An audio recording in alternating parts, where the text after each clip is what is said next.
Assalamualaikum warahmatullahi wabarakatuh. Nama saya Bintang Andika dari kelas 1 4A dengan NIM 12030303032.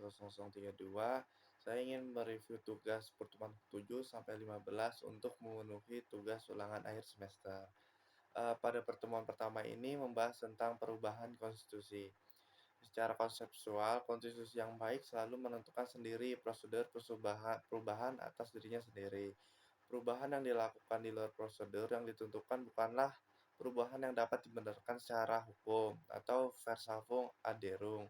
Inilah prinsip negara hukum yang demokratis, yaitu demokratis recestat, dan prinsip negara demokrasi yang berdasarkan atas hukum, konsepsional demokrasi, yang diciptakan oleh para pendiri republik kita. Di luar itu namanya bukan recestat melainkan masyata, yang hanya menjadikan pertimbangan revolusi politik sebagai landasan pembenar yang bersifat post factum terhadap perubahan dan pemberlakuan suatu konstitusi. George Gilnek membedakan dua cara perubahan Undang-Undang Dasar, yaitu yang disebut dengan Versabung Sendrek dan Versawandlung. Yang dimaksud Versanganderek adalah cara perubahan konstitusi atau undang-undang dasar yang dilakukan dengan sengaja dengan cara yang disebutkan dalam undang-undang dasar itu sendiri. Sedangkan yang disebut dengan Verfassungswandlung adalah perubahan undang-undang yang dasar yang dilakukan tidak berdasarkan cara yang terdapat dalam undang-undang dasar tersebut, melainkan melalui cara-cara istimewa seperti revolusi, coup d'etat, conversion, dan sebagainya. Jadi, menurut George Gilnak ini, perubahan undang-undang dasar dapat dilakukan menurut ketentuan formal yang diatur dalam undang-undang dasar dan perubahan undang-undang dasar di luar ketentuan yang diatur dalam undang-undang dasar. Lalu menurut KCWR, ada 4 macam cara yang dapat digunakan untuk mengubah konstitusi atau undang-undang dasar melalui jalan penafsiran, yaitu pertama, beberapa kekuatan yang bersifat primer atau some primary forces. Yang kedua, perubahan yang dianut dalam konstitusi, yaitu atau formal amendment. Yang ketiga, ada penafsiran secara hukum, judicial interception. Yang terakhir, yang keempat, ada kebiasaan yang terdapat di dalam bidang ketatanegaraan, usage and interpretation. Lalu materi selanjutnya membahas tentang faktor-faktor daya ikat konstitusi.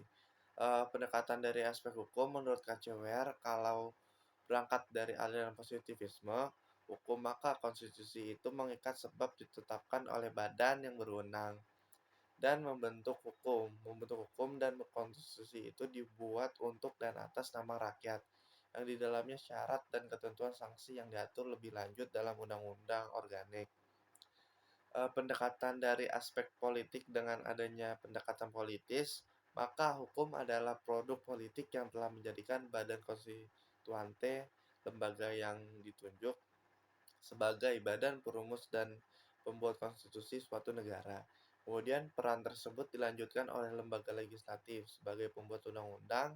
Proses yang dilakukan oleh dua badan tersebut merupakan kristalisasi dari atau produk politik, sehingga produk politik yang berupa konstitusi atau segala macam peraturan dan perundang-undangan mempunyai daya ikat pemberlakuannya bagi warga negara.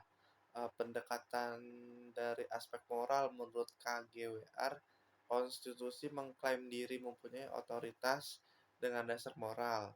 William H. Howard dalam pendiriannya menyatakan bahwa masih ada hukum yang lebih tinggi, yaitu moral. Adapun teori moral yang digunakan untuk mendefinisikan ketaatan terhadap hukum yang berlaku pula pada konstitusi.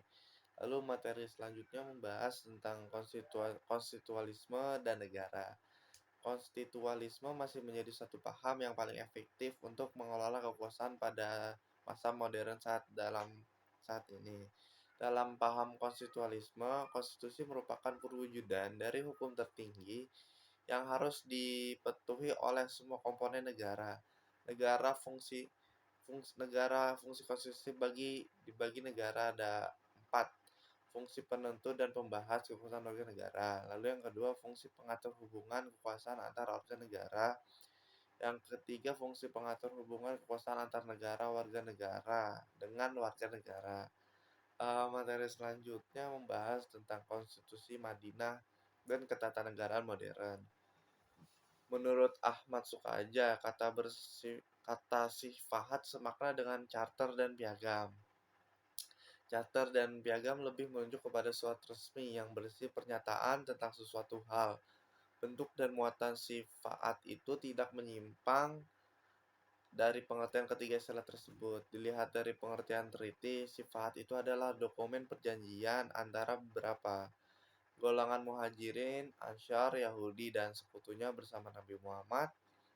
Dilihat dari pengertian charter Piagam Madinah, ialah dokumen yang menjadi hak-hak semua warga Madinah dan menetapkan kewajiban-kewajiban mereka serta kekuasaan yang dimiliki oleh Nabi Muhammad.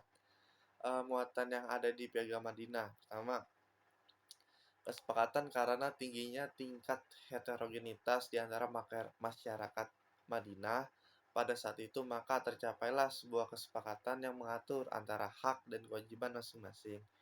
Yang kedua, persamaan poin ini membahas mengenai persamaan hak dan kewajiban seluruh penduduk Madinah, baik muslim ataupun non-muslim ataupun yang lainnya.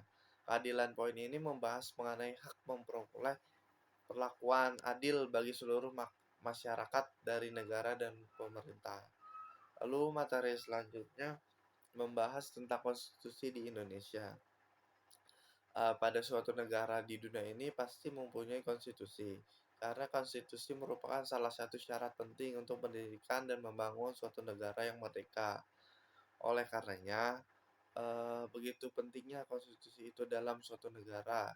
Konstitusi merupakan suatu kerangka kehidupan politik yang sesungguhnya telah dibangun pertama kali di peradaban dunia dimulai. Karena hampir semua negara menghendaki kehidupan bernegara yang konstitusional.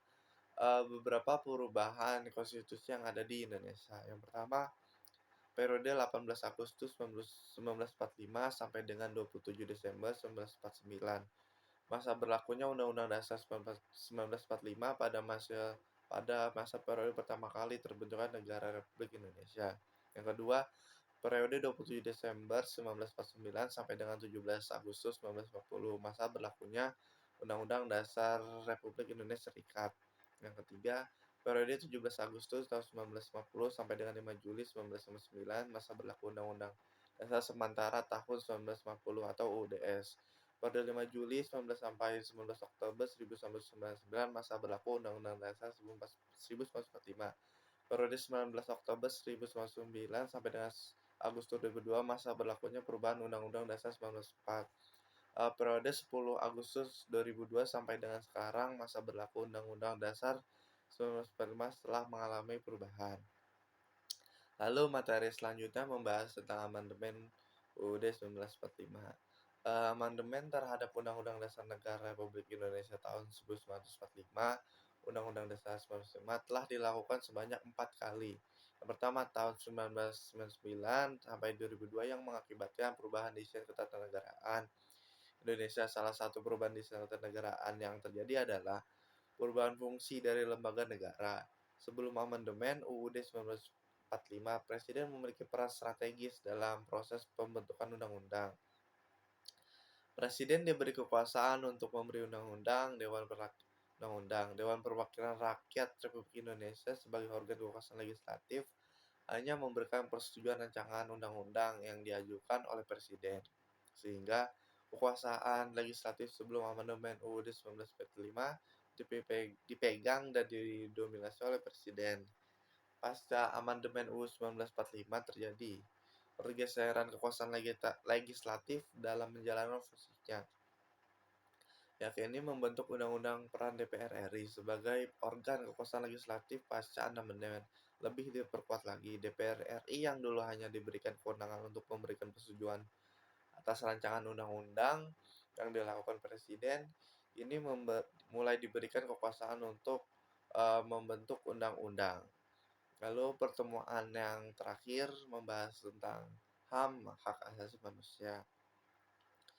HAM adalah hak yang dimiliki setiap manusia yang melekat dan inheren padanya karena dia seorang manusia. Hak ini sifatnya sangat mendasar atau asasi, fundamental, dalam arti bahwa pelaksanaannya mutlak diperlakukan agar manusia dapat berkembang sesuai dengan bakat, cita-cita, serta martabatnya. Hak ini universal, artinya dimiliki manusia tanpa perbedaan berdasarkan bangsa, ras, agama, atau jenis kelamin. Untuk penegakan HAM, dibentuklah upaya untuk menegakkan HAM di antaranya. Yang pertama, membentuk kerjasama internasional dalam upaya menegakkan HAM.